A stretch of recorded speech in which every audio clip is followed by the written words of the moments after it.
Comigo, por favor, no livro de 2 Crônicas.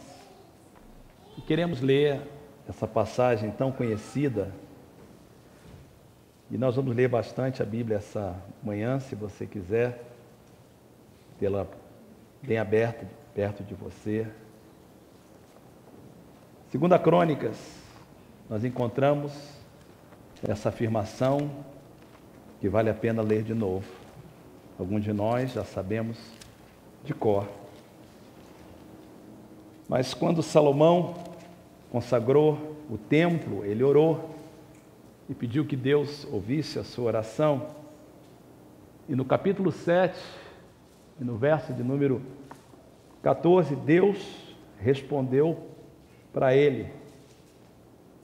E Deus disse: se o meu povo, que se chama pelo meu nome, se humilhar, orar, buscar a minha face e se afastar dos seus maus caminhos, seus pecados, dos céus o ouvirei, perdoarei o seu pecado e curarei a terra. Se você tem uma Bíblia, a tua tradução é um pouquinho diferente da minha, mas se você puder ler comigo bem alto, na sua Bíblia, eu leio na NVI: esse é o meu povo, que se chama pelo meu nome, se humilhar e orar, buscar a minha face e se afastar dos seus maus caminhos, dos céus o ouvirei, perdoarei o seu pecado e curarei a sua terra. Durante essa semana eu tenho orado e pedido a Deus que traga um avivamento no meu coração e na minha igreja. A minha oração é mais ou menos como a do salmista, quando ele disse: não nos renovarás a vida, a fim de que o teu povo se alegre em ti. Restaura-nos, ó Senhor dos exércitos. Faze resplandecer sobre nós o teu rosto, para que sejamos salvos. Todos nós, brasileiros e amantes de futebol, estamos acompanhando essa Copa, que tem sido uma Copa interessante. Times que a gente acha que não ia dar nada, de repente está dando alguma coisa. E a gente, como brasileiro, torce pelo nosso time, esperando que chegue até o final. Será algo lindo se repetir novamente e conquistarmos uma Copa dentro do Brasil, já que não conseguimos conquistar em 1950. Meu pai disse que estava lá em 50, quando o Brasil perdeu do Uruguai. Eu gostaria de estar lá esse ano, mas não foi vontade de Deus, foi minha. Essa tarde vai ser difícil, porque Estados Unidos e Portugal, eu não posso deixar de torcer para Portugal. Existem razões fortíssimas para isso. Mas também não posso deixar de torcer para os Estados Unidos. Então, primeiro tempo para um, segundo tempo para outro. E quem estiver na frente vai ganhar o meu voto. Eu estava assistindo o jogo essa semana, e eu estou tentando assistir os jogos que eu posso, e quando não posso eu gravo. Mas logo depois do jogo eu fui assistir as notícias e eu confesso que fiquei deprimido. Às vezes assistir notícias deprime a gente. Eu estava vendo da crise, mais uma vez, no Iraque. Iraque é importante para nós, irmãos, que conhecemos a Bíblia. Mesopotâmia é onde tudo começou. Mesopotâmia é onde Deus chamou Abraão. Iraque é a antiga Síria e a antiga Babilônia. Tudo o que acontece lá tem tudo a ver. E hoje nós estamos vivendo um momento, a crise no Iraque é de proporções escatológicas. O que está acontecendo lá, fique ligado. E você tem os sunis e os xiitas brigando pelo controle do país. Um exército bárbaro, tomando conta do país. A Síria tem uma guerra civil, vizinha de Israel, que se trava já por meses. Egito, Líbia, todo o Oriente Médio. E na Rússia, fica ligado com a Rússia. Como diz o pastor Miguel quando ele pregou, Putin, cuidado com Putin. O que está acontecendo na Rússia e na Ucrânia é de proporção escatológica. No meio de tudo isso, você tem a nação de Israel. Ouça o que o primeiro-ministro está falando. E a situação do mundo de hoje, nos Estados Unidos, politicamente, difícil. O país que nós vivemos é o líder do mundo livre. Nós estamos vendo uma crise na fronteira dos Estados Unidos que nunca houve antes. Milhares de crianças estão fugindo da guerra civil, da perseguição de gangue. Na América Central e hondurenhos, el-salvadorenhos, nicaragüenses mandando seus filhos e as mulheres grávidas para a fronteira. Quando o presidente Obama decidiu que daria guarida e apoio aos filhos dos imigrantes, mesmo ilegais aqui, e isso foi bom no contexto nosso, mas isso abriu um leque, e agora todo mundo quer mandar os seus filhos para cá. E como negar, então, uma proteção a crianças? Você vê crianças de 3, 4, 5 anos, como é que você vai negar isso? Mas, de outro lado, se o país abrir as fronteiras, será uma quebra terrível no sistema financeiro. Então, de um lado, nós, imigrantes que somos, entendemos isso. Eu estive em Honduras e vi as crianças órfãs lá, e agora, aonde nós temos um orfanato, que a irmã Teresa e irmão Raul dirige, as gangues tomaram conta. Se eu fosse pai lá, eu faria o mesmo, mandaria meus filhos. É a única forma não é El Salvador, não Honduras. É a única forma de talvez protegê-los, mas, de um outro lado, saiba que se isso acontecer, nossos impostos vão aumentar muito mais e a dificuldade financeira será muito maior nesse país. Então, de um lado a gente quer que ajude, de outro lado a gente sabe que isso pode nos quebrar financeiramente. Eu não queria estar no lugar do presidente nunca. Nunca. Não votei para ele, mas ele é o presidente, ele precisa da minha oração. Os senadores, o pessoal do Congresso, eles não conseguem decidir como é que você vai resolver esse problema, que é um problema grave. No Brasil, celebramos a Copa, mas o Brasil vive um momento, irmãos, eu estive lá há pouco tempo, um momento crítico. Sempre houve corrupção, mas o que está havendo no Brasil é berrante. Então, a gente entende que o povo está alegre com a Copa, mas eu também entendo quem protesta, porque milhões foram gastos para construir estádios e para encher o bolso deles. Mas não há hospitais, não há segurança, a educação não vale nada, a infraestrutura do Brasil está quebrada. O país nosso, que a gente ama, está numa crise terrível, irmãos, terrível.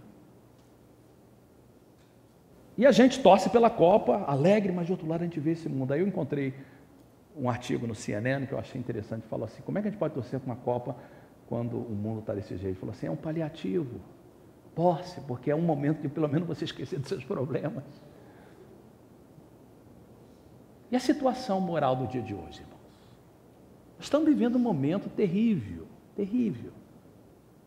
Nós estamos vivendo numa época em que a imoralidade aumenta. O cardeal da Igreja Católica em São Francisco, na quinta-feira, foi a Washington dar um discurso em defesa do casamento tradicional.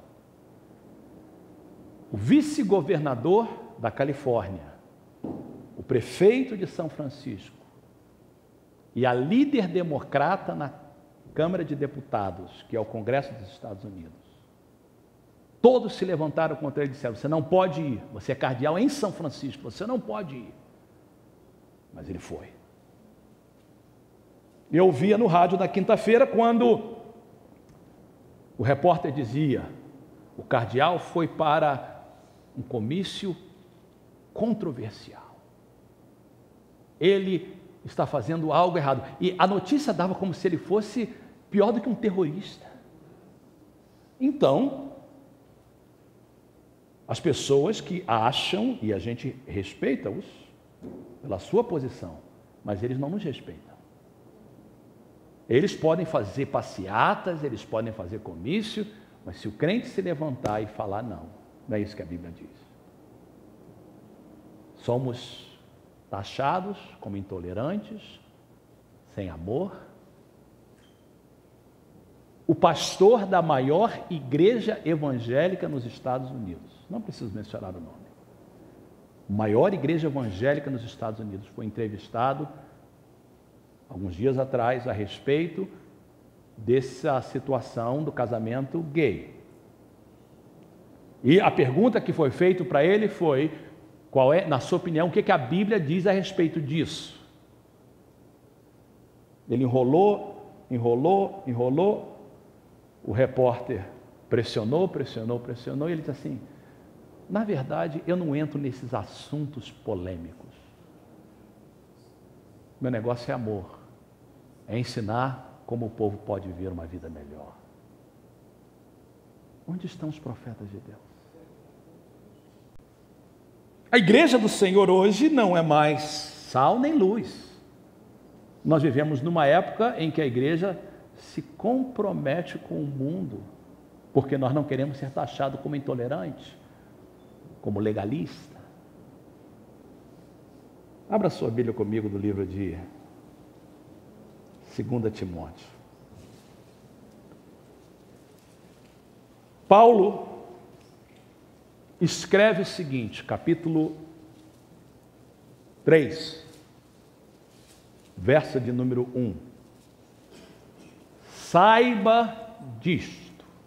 Interessante a forma que ele começa. Saiba disto. Escrito há 2000 anos atrás. Ei, no original e no inglês é traduzido dessa forma: mark this. Mark this. É como se Paulo estivesse falando o seguinte: olha, sublinha, marca, guarda isso. Nos últimos dias sobrevirão tempos o quê? Terríveis.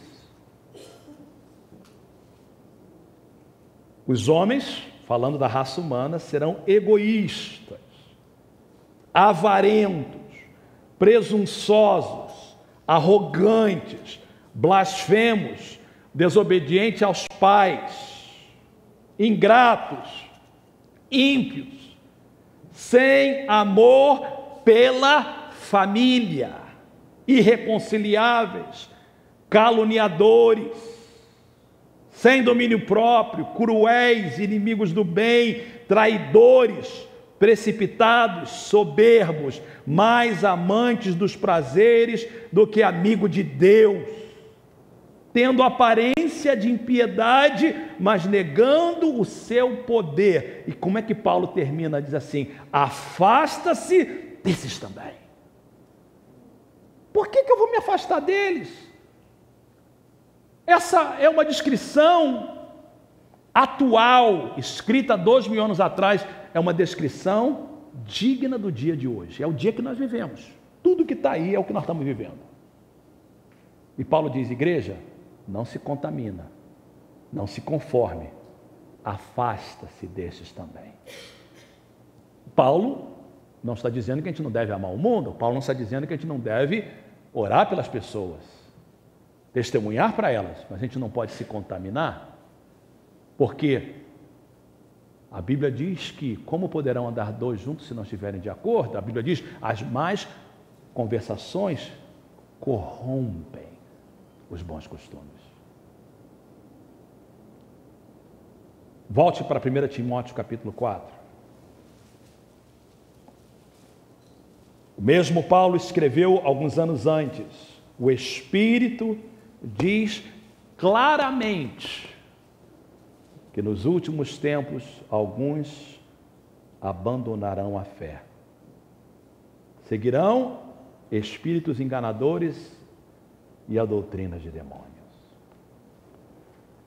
O cântico que o Fernando e o grupo nos dirigiu foi um cântico maravilhoso, é um dos meus favoritos. Ele me ama, ele me ama, ele me ama, maravilhoso. E aí, em um momento desse, diz assim: se a graça é um oceano, nós mergulhamos. É bíblico. Paulo, em Romanos 5, diz o seguinte: a graça de Deus é tão grande que ela nos constrange. Aonde abundou o pecado, superabundou a graça. A graça de Deus apaga todo e qualquer pecado. Não importa o que uma pessoa fez, pela graça de Deus nós somos salvos por meio da fé. Isso não vem de vós, é dom de Deus, não vem das obras para que ninguém se glorie. Mas Paulo disse o seguinte: a graça é maravilhosa, mas alguém vai querer abusar da graça. E aí, logo no final, ele diz assim: alguém então diz, se aonde o pecado abundou, superabundou a graça, então vamos pecar, para que quando tiver mais pecado, mais graça. Paulo diz assim: quem fala isso é uma pessoa tola, não entende. Como nós que fomos batizados em Cristo Jesus, morremos para o pecado, nosso pecado foi sepultado e levantamos em novidade de vida, podemos voltar para lá. Aí, e no Facebook agora a gente vê tudo, irmãos. Aí você tem um determinado líder no Brasil que coloca no Facebook assim: eu só quero graça, eu só quero amor, eu só quero as palavras de amor de Jesus, tudo mais é religião. Amém? O resultado disso é uma pessoa que fazia parte da nossa igreja, que hoje está vivendo com seu namorado como se fosse casado. Alguém vai lá e fala com ela: isso está errado, você sabe melhor? Não, eu estou na graça de Deus. Ou uma pessoa que vive uma vida de homossexualismo abertamente e diz que está na graça de Deus. Jesus falou o seguinte, Mateus capítulo 24, que por se multiplicar a iniquidade, o amor de muitos se esfriaria. Amor de muitos em que sentido? Amor pela palavra de Deus, amor pelos princípios de Deus, amor pelas coisas de Deus. Então, nós vivemos em um momento em que a igreja do Senhor, que era para ser luz num momento como esse, que era para ser diferente num momento como esse, está apática, despercebida, negociando e se comprometendo. Então, essa semana eu tenho orado sobre isso, e eu tenho orado: Senhor, aviva a minha alma, aviva a minha igreja. Eu sei que a gente vive num lugar muito iníquo, como é essa área de São Francisco. Eu dava a classe 101 ontem para os irmãos hispanos, e eu dizia para eles: a nossa Jerusalém é São Francisco. A nossa Samaria é essa península, a nossa Judéia é essa grande área da Baía de São Francisco. Fernando disse algo importante no seu louvor, e eu creio que o Espírito Santo te usou de uma forma tremenda, Fernando, porque algumas coisas que você falou foi o Espírito de Deus usando a sua boca. Nós não estamos aqui brincando, não só não estamos aqui brincando de igreja cantando, mas também não estamos brincando de igreja sendo igreja. Tem que haver diferença, irmãos. E eu tenho que, como pastor de vocês, liderar vocês. É o meu trabalho, não sei quanto tempo eu vou fazer isso. Mas enquanto eu tiver como líder de vocês, é o meu trabalho saber o termômetro. Você está vendo aquele negocinho branco em cima do batistério? Aquilo ali é um termostato. Ele mede a temperatura desse ambiente. Ele está programado que se a temperatura descer abaixo de 66 graus Fahrenheit, o aquecedor liga. E se subir acima de 69, 70, o ar-condicionado liga. O meu trabalho como pastor, o trabalho dos pastores dessa igreja é sermos um termostato. Se a igreja estiver ficando muito fria, vamos botar fogo. E se ela estiver muito quente, vamos jogar um pouquinho de ar para segurar o povo um pouquinho.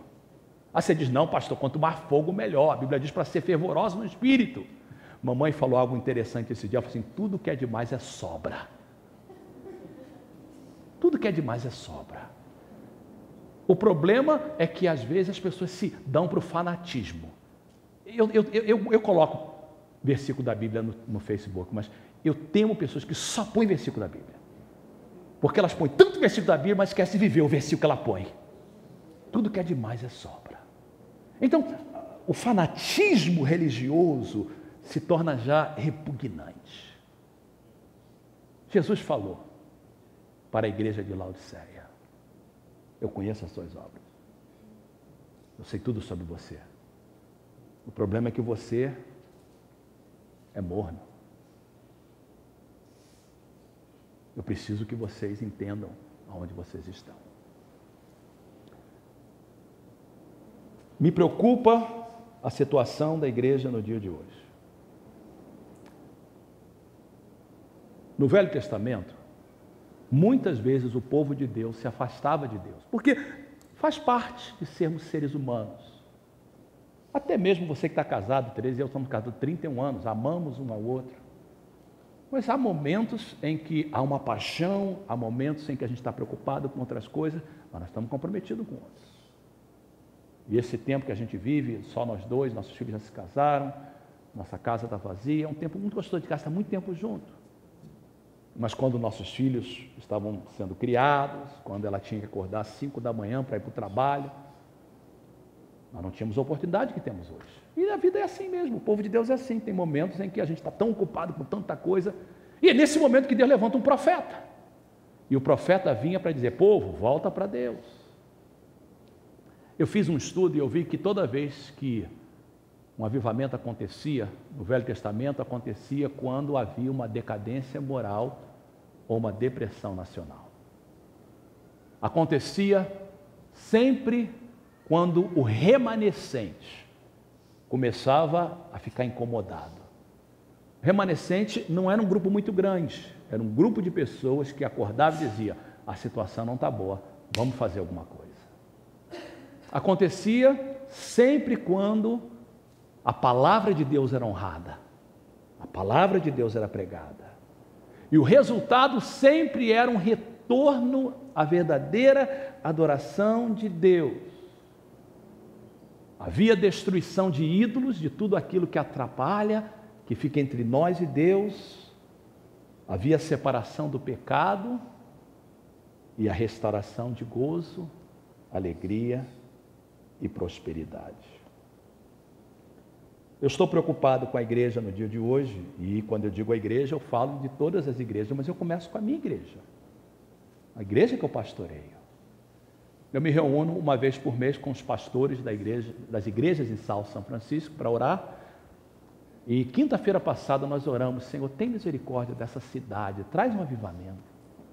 Nós marcamos o próximo culto no parque, dia 31 de agosto, quando nós vamos fechar as portas e pelo segundo ano vamos para o parque. E a nossa oração é que Deus use essa unidade para mudar essa cidade.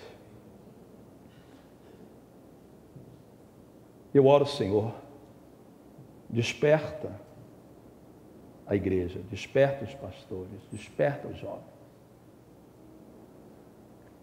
Vamos voltar então ao nosso texto. Como é que Deus pode começar a fazer alguma coisa no nosso meio? Não existe receita para avivamento a não ser essa. É condicional. Se o meu povo, que se chama pelo meu nome, se humilhar, orar, buscar a minha face, se converter dos seus maus caminhos. A minha oração é que comece com esse grupo. Não precisa de ser muita gente, não. O mundo do Novo Testamento, nos dias de Paulo, nos dias de Jesus, era um mundo tão corrupto ou pior do que o que nós vivemos. Na época do livro de Atos, o Império Romano era corrupto, havia violência, furto, estupro, homossexualismo, mas 12 homens receberam o Espírito Santo, de 12 se tornou 120, de 120, 3.000, e nos seus dias eles conquistaram e mudaram o mundo de então. Se essa igreja, começando com a gente falar, Senhor, nós não estamos satisfeitos, nós queremos uma mudança, nós precisamos de ver uma mudança no nosso mundo. Queridos, Paulo disse que nos últimos dias seriam dias terríveis, mas a Bíblia diz que nos últimos dias seriam dias também de grande avivamento. Então, a gente pode ficar de braço cruzado e achar que o mundo jaz no maligno, ou a gente pode falar o seguinte: enquanto eu estiver aqui e fizer parte da igreja, eu vou fazer a diferença. Mas para que isso comece, temos que fazer a nossa parte. Se o meu povo, a esperança não está em política, a esperança está na igreja do Senhor. O meu povo, que se chama pelo meu nome. Queridos, somos o povo de Deus ou não? Amém. Chamamos pelo nome de Deus ou não? Amém. Então nós temos que começar, número 1, se humilhando. Se humilhar é um estado de espírito. Bem-aventurados os pobres de espírito, porque eles verão a Deus. Ele te declarou homem, Miqueias 6,8, o que o Senhor requer de ti, que pratique a justiça e ande humildemente com teu Deus. Então, se humilhar primeiro é reconhecer a nossa necessidade de Deus. Reconhecer que as coisas não estão boas. Deixa eu fazer uma pergunta para vocês, queridos. Vocês creem que os princípios dos 10 mandamentos são para nós no dia de hoje? Se você crê, diga amém. Quem não crê, fica calado. Muito bem. Vamos lá, cada mandamento. Não tomarás o nome do Senhor teu Deus. É para a gente, sim ou não? Então a gente não pode usar o nome de Deus de qualquer forma. Não farás para ti imagem de escultura. Podemos ter ídolos ou não? Por mais que a gente respeite o cardeal de São Francisco, por mais que a gente respeite, eu gosto muito do Papa Francisco, acho ele maravilhoso, mas não posso aceitar a sua idolatria. Não posso aceitar o fato que ele foi no Brasil e beijou a estátua da Aparecida. Isso é idolatria. Isso não é para nós. Amém, irmãos? Amém. Você crê que honrar o pai e mãe é princípio de Deus para hoje? Sim ou não? Amém. Não adulterarás. É para nós ou não? Pode adulterar então? Não. Por quê? O 10 mandamentos diz: não adulterarás, não cobiçarás. Mas o mesmo 10 mandamentos assim: guarda o dia de sábado para o santificar. Mesmo. Mas os crentes no dia de hoje, na graça, diz: não. Então, no dia de hoje, o sábado, aí você diz: pastor, mas a gente não guarda sábado? Você não conhece a Bíblia então? Shabat é o dia de descanso. E o princípio era que um dia é separado para Deus. A igreja primitiva então decidiu que, como cristãos, seria não um Shabat, mas o dia do Senhor. A palavra domingo vem de domino, Senhor. E a igreja primitiva decidiu que o dia que a igreja vai guardar é o dia do Senhor. Então, aonde a igreja ia, ela ia estabelecendo um lugar de adoração para que o povo de Deus adorasse no dia do Senhor.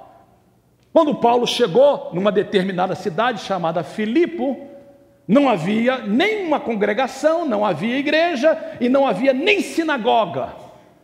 Então ele procurou um lugar onde havia gente orando. E na lei dizia, o Talmud dizia que quando não tiver uma sinagoga, porque para ter uma sinagoga tinha que ter 10 judeus, homens, que eles ficassem orando perto de onde havia água corrente. Paulo então chega lá perto, havia água corrente, chega lá e encontra só mulheres, por isso que não havia sinagoga. Encontra lá, ora com ela e fala assim: vamos resolver esse problema, vamos abrir uma igreja. Abre a igreja, e a Bíblia diz então que daquele dia em diante era costume deles estar na casa do Senhor. Agora, no dia de hoje, há uma quebra tremenda do dia do Senhor. Eu estava lendo um rabino que disse o seguinte: Não é que o sábado guardou Israel, não é que Israel guardou o sábado, mas o sábado guardou Israel. Nos Estados Unidos, nem podia tomar sorvete no domingo antigamente. Por isso que eles criaram um sorvete cristão, que era chamado de Sunday. Era o sorvete cristão. E por isso, é sério, está na história. Sunday era o sorvete cristão que eles tomavam depois do culto. Agora, crente deixa de adorar o Senhor, que é um dos 10 mandamentos, para assistir futebol, para assistir a Copa, para passear, para brincar. Alguma coisa está errada, irmão. Falta avivamento. Queridos, me perdoe, é o meu trabalho. Eu orei essa semana toda, eu disse: Senhor, não deixa eu falar nada que não venha do teu Espírito. Enquanto eu for pastor, eu tenho que ensinar, porque Deus vai requerer de mim. Então, pastor, o senhor viaja, quem não posso viajar? Claro que você pode viajar. Eu viajo, eu amo viajar, e você deve viajar, mas eu não prego nada que eu não ensino. E eu vivo isso, eu posso estar onde quer tiver no mundo, eu procuro uma igreja para adorar o meu Deus. Porque eu creio que é um dos 10 mandamentos, guardar o dia do sábado. E eu creio que isso tem guardado a minha casa durante todos esses anos. Alguma coisa tem que acontecer, irmãos. Pais, acabou o primeiro culto, eu estava lá fora com os nossos jovens, vendo aqueles jovens todos chegarem. E eles estavam subindo para a classe. Por mais que essa classe é uma bênção, ela não é culto. Ela não é culto. Como seu pastor, em nome de Jesus, se você não ensinar o seu filho a adorar a Deus na igreja, ele vai crescer e não vai querer adorar. Eu estou falando disso por experiência. Nós criamos 2 filhos. E a minha filha teve um momento na vida dela que ela resolveu fazer escolhas diferentes.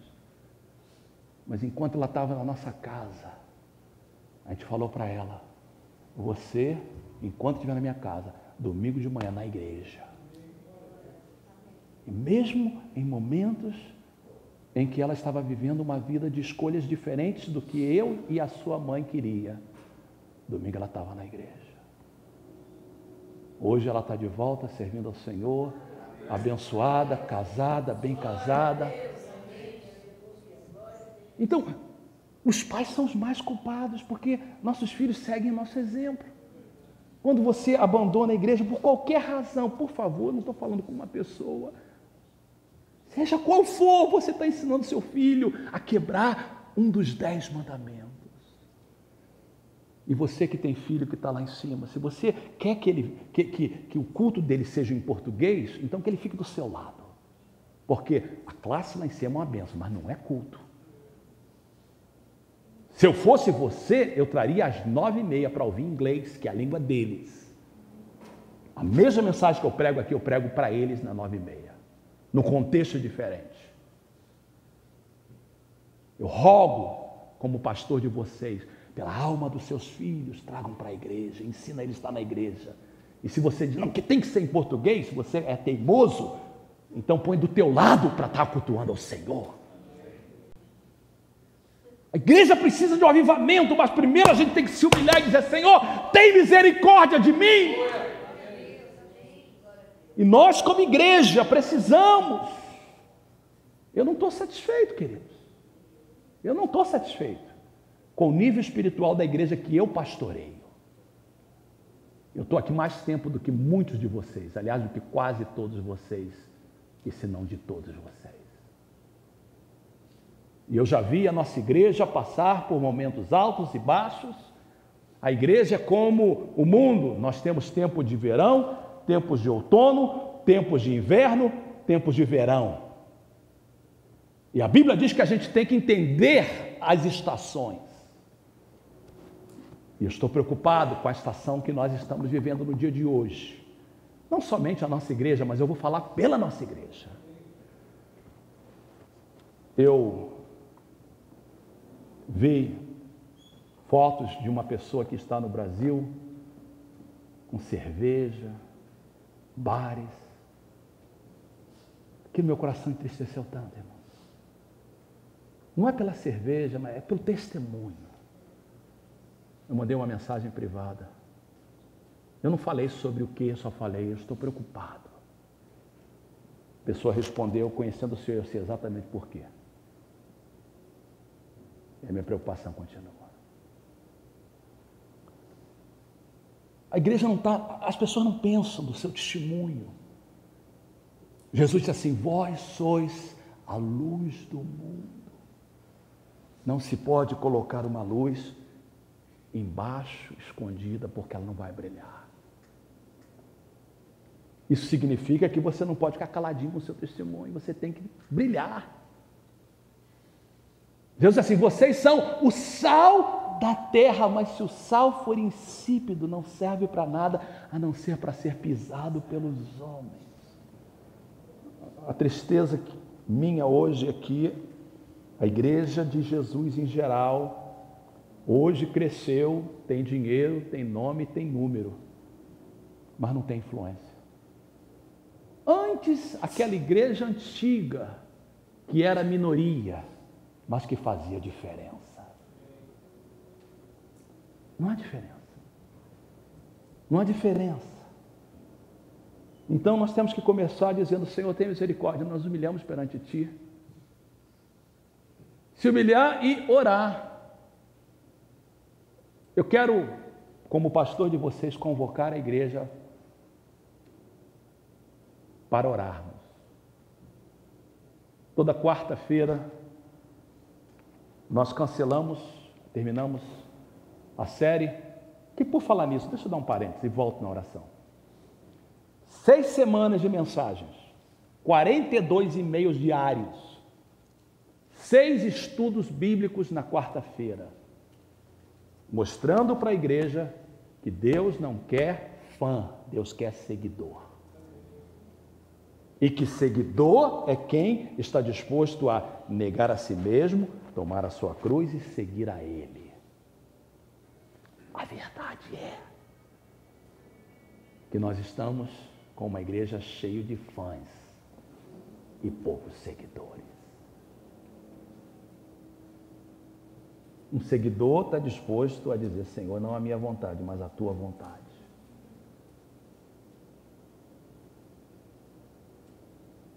Seguidor está disposto a dizer: Senhor, tem misericórdia de mim, o que eu posso fazer diferente? Seguidor está disposto a dar a sua vida, se for necessário, pela causa do Evangelho. Ó Senhor, me faça um seguidor. Então nós precisamos de orar. Durante 6 quartas-feiras, nós estaremos convocando a igreja para estarmos aqui como igreja, orando por um avivamento. As orações de terça, de quinta, das mulheres de sábado, eu quero que todos estejam orando por um avivamento, um despertar. A palavra oração, usada nesse texto, tem a mesma raiz de uma mulher que está para dar à luz. É trazer vida, dores de parto. É aquela oração que Elias fez quando não havia chuva. A Bíblia diz que ele colocou o seu rosto no pó entre os seus joelhos e clamou. Não é posição, é uma atitude. Quando é que você, última vez, orou dessa forma? Mas a oração precisa de ser acompanhada com seguir a sua face, buscar a sua face. Buscar a sua face. Buscar a sua face significa buscar a sua presença acima de qualquer coisa. Moisés disse assim: eu não saio daqui se eu não ver a tua face. Não me tira daqui sem a tua presença. Deus é minha testemunha, não quero pregar mais uma mensagem sem a presença de Deus. Ou como nós, como igreja, nós estamos acostumados de igreja, irmãos. Onde está aquele ardor? Onde está aquele desejo que as pessoas entravam na igreja já dando glória a Deus, já buscando ao Senhor? Quando a gente marcava alguma coisa, eu marquei uma reunião de casais E a razão que eu marquei a reunião de casais, da forma que eu marquei, foram duas razões. Eu contei na newsletter. Primeiro, que a gente quer apoiar o Rafael, como eu quero apoiar qualquer membro da igreja que tem negócio. E o Rafael precisa de ser apoiado. Era uma forma de nós casais irmos lá. Eu quero a bênção de Deus sobre a vida dele e da sua esposa. Como eu quero a bênção de Deus sobre o Eli, sobre o Val, sobre Paulo e Maluruama, e todos que têm negócio. Segundo, porque o pastor Joel não só é meu amigo, mas a razão que eu convidei é porque eu entrei no Dia dos Pais. Eu vi o que a filha dele e o filho dele falou para ele, em público. Ele não é perfeito, eu conheço ele há muito tempo. Mas para ele receber esse carinho dos seus filhos, que hoje ela casada com filho, ele já um adulto, servem a Deus juntamente com seu pai. Ele fez alguma coisa certa. E eu quero ouvir sobre isso. Aí a irmã me liga e diz: não, pastor, o pessoal está dizendo, é lá em São José, é muito longe, é caro. A gente não gosta muito do preletor. Eu falei: irmã, se não tiver gente, não vai. Meu casamento é uma benção, eu não preciso disso. Graças a Deus, eu não preciso disso para melhorar meu casamento. Melhor do que isso, só no céu. Eu faço pela igreja. Se quiser, vai. Se não quiser, não vai. Agora, ele vai pregar na igreja. Porque ele tem alguma coisa para falar. E eu quero ouvir. Cadê esse ardor, irmãos? Cadê esse respeito, essa reverência, esse desejo da face de Deus? Os crentes hoje estão trocando Deus por qualquer coisa. Eu estava lendo com a Tereza a história de Esaú. Esaú trocou a bênção de Deus por um prato de uma sopa feita pelo seu irmão, nem bom cozinheiro devia de ser. Trocou a sua primogenitura por um prato de lentilha. Irmão, se fosse picanha, lentilha. A gente ri, mas é isso que o povo está fazendo. A Bíblia diz assim: uma coisa terrível aconteceu. O meu povo trocou as águas cristalinas por cisternas rotas e sujas. Então, o povo de Deus hoje, ele troca a Deus por coisinhas pequenas. Queridos, Deus tem tanta coisa para a gente, irmãos. Deus tem uma prosperidade tremenda para nós. Eu estive no restaurante do Eli da Val semana passada, eu senti algo tremendo ali, bonito. Eu oro que a prosperidade de Deus dê grande, porque eu oro que vocês possam adquirir a confiança de Deus para que Ele possa prosperar vocês. Eu creio que na nossa igreja há um potencial tremendo, irmãos, tremendo. Nossos filhos podem ser doutores, advogados, presidentes. Deus quer dar riqueza na nossa mão para fazer diferença. Mas para isso a gente tem que buscar a sua face. Não troca Deus por nada. Não troca Deus por prazer. Pastor, está falando isso porque o senhor não quer que eu via. Não é isso. Eu quero que você seja próspero, viaje, passeie, come bem, tenha carro bonito, mas tenha a presença de Deus na tua vida. Eu quero que os teus filhos casem com uma mulher e um homem de Deus. Eu tenho dado a minha vida. E não falo isso por demagogia, para ensinar essa igreja a servir a Deus. Ensinado com palavras e com exemplo. Igreja, por favor, vamos buscar a face de Deus. Os nossos dias melhores não estão para trás, estão na frente. Se a gente concordar e falar: eu não estou satisfeito, eu preciso mais de Deus. Eu me lembro dos jejuns de 72 horas. Eu me lembro de jejum de 24 horas. Hoje, para a gente conseguir que a igreja venha orar 2 horinhas, tem que laçar o povo, quase que ameaçá-los ir para o inferno para trazê-los aqui. Queridos, não é assim. Não é isso que Deus quer. Se o meu povo se converter dos seus maus caminhos. Eu preguei na sexta-feira, pastor Max estava em São Rafael, e eu preguei uma mensagem que veio do meu coração, em que Deus falou: Jacó, volta para Betel. Foi ali que eu falei contigo. Você está longe de Betel. Betel é a casa de Deus. Volta para a minha presença. E para ele voltar, foi necessário que ele fizesse um concerto, abrisse mão dos deuses estranhos, trocasse de roupa. E eu dizia na sexta-feira, e perdoe-me se eu estou me repetindo, e eu sei que o meu tempo já esgotou, mas eu preciso de entregar tudo que Deus me mandou entregar hoje. Jacó disse assim: gente, durante esses 20 anos, nós aos poucos adquirimos coisas que não agradam mais a Deus. Vamos enterrar aqui, antes de voltar para Betel. E eu fico pensando que, talvez ao longo dos anos, ao longo do tempo que você tem de crente, ao longo do tempo que nós temos como igreja, talvez nós fomos aos poucos adquirindo algumas coisas que Deus está dizendo: é hora de enterrar e voltar para Betel. Se a gente fizer isso, Deus promete: eu ouvirei do céu, eu perdoarei os seus pecados, eu sararei a sua terra. Fique de pé comigo, por favor. Eu queria terminar a mensagem a 12:30.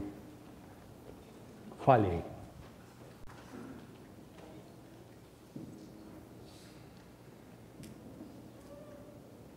Propositalmente, nós já tiramos as ofertas e os dízimos, porque eu queria terminar com o tempo com Deus. Eu vou ser sincero para vocês. Durante a preparação dessa mensagem nessa semana e essa manhã, quando eu levantei e desci na minha sala para orar, eu disse: Senhor, eu não queria que fosse mais uma mensagem, tudo que eu falei você já ouviu antes. Eu queria que hoje começasse alguma coisa fresca na nossa igreja, novamente. Lembra que o texto que a gente diz assim: sopra em nós novamente. Nós já tivemos momentos em que Deus soprou, mas nós precisamos de mais um sopro. Se você está satisfeito com a sua vida espiritual e acha que está legal, eu vou orar, Deus abençoe, você está despedido. Mas se você nessa manhã diz: olha, pastor, eu estou ouvindo a mesma coisa. Geralmente quando Deus fala comigo uma coisa, Ele já falou com um montão de gente na igreja, porque é o mesmo Espírito. Irmã Doralice me dizia com muito carinho que a mensagem que eu preguei na sexta, que ela nem estava aqui, Deus já tinha dado para ela. Quantas vezes eu falo uma coisa aqui, a Jane, uma outra irmã: pastor, mesma coisa na sala de oração. Se você diz assim: o Espírito está falando, estou ligado, preciso de me humilhar, não estou satisfeito também não, nossa igreja precisa, temos que orar mais, buscar mais a face de Deus, temos que abrir mão de pecado, temos que guardar os mandamentos do Senhor. Eu quero te chamar para gastar 5 minutos nesse altar, se consagrando, dizendo: Deus, tem misericórdia de mim, da minha igreja, da minha família, dos meus filhos. 5 minutos só. E aí depois eu faço a oração final. Novamente, o que eu não queria é que ninguém ficasse no templo. Se você acha que está legal, eu vou orar, você vai ter comunhão lá fora, Deus já te abençoa. Mas se você diz: eu preciso, eu quero, esse altar está aberto. Pai, abençoa, Senhor, aqueles que assistiram em casa. Eu oro que o Espírito de Deus use essa mensagem, não só aqui na igreja, mas em todo lugar que ela chegar nessa semana, em nome de Jesus. Você que está em casa, eu oro que o Espírito de Deus fale contigo de uma forma especial e que traga mudança na sua vida. Eu oro que Deus possa nos levar a um lugar maior com Ele. Tu és bem-vindo. Se o meu povo que se chama pelo meu nome se humilhar, Espírito Santo, orar, buscar minha face, se converter dos seus maus caminhos, oh Deus, enche esta Eu oro como igreja, eu oro como pai, como homem, como pastor desse rebanho. Nós nos humilhamos de joelhos perante Ti. Tem misericórdia. Abrimos mão de todo ídolo que adquirimos ao longo dos anos.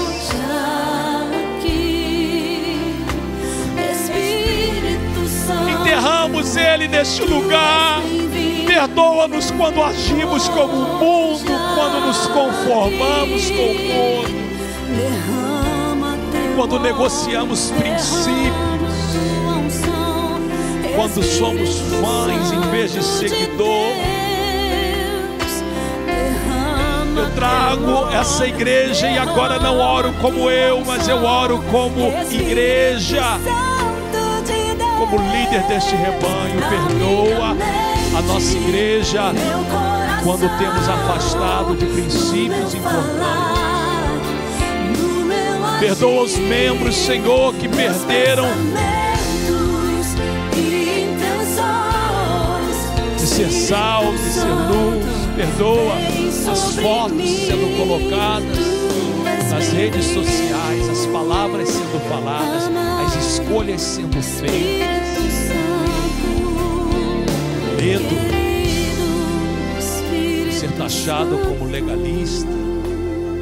Perdoa-nos. Joelhos nós nos humilhamos perante Ti. Pai, usa essa semana, essas próximas semanas, buscamos a Tua face, queremos Espírito Santo, Tu és bem-vindo.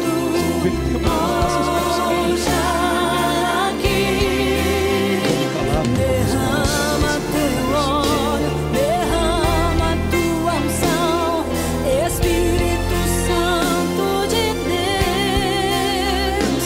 Derrama Teu óleo, derrama Tua unção, Espírito Santo de Deus.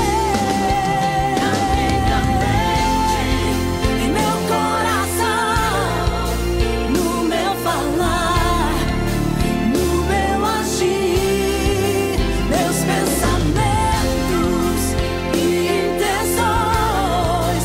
Espírito Santo, vem sobre mim. Tu és bem-vindo, amado Espírito Santo, querido Espírito Santo, precioso Espírito Santo, eu te adoro, Espírito Santo, meu conselheiro, Espírito Santo, Tu és bem-vindo, em meu coração, precioso Espírito Santo, instrui-me, meu conselheiro, ora para Espírito Santo, Ruach Elohim.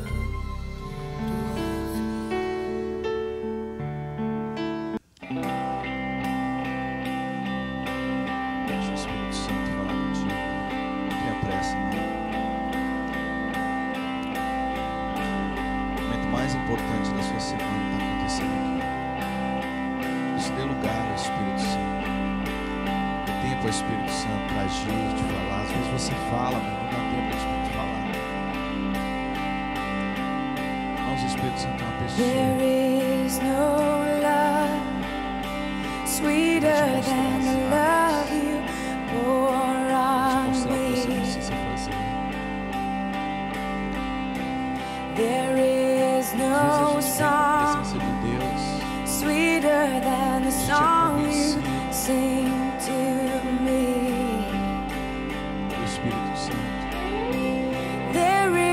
is no place that I would rather be than here at your feet, laying down everything.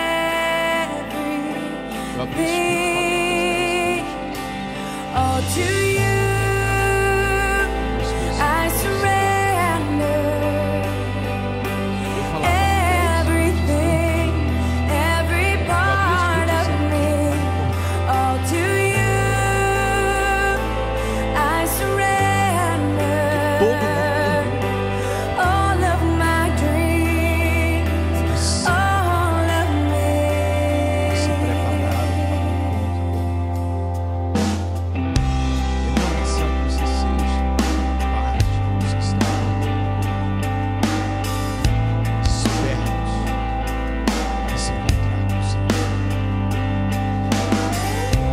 If worship's like perfume, I'll pour mine out on you.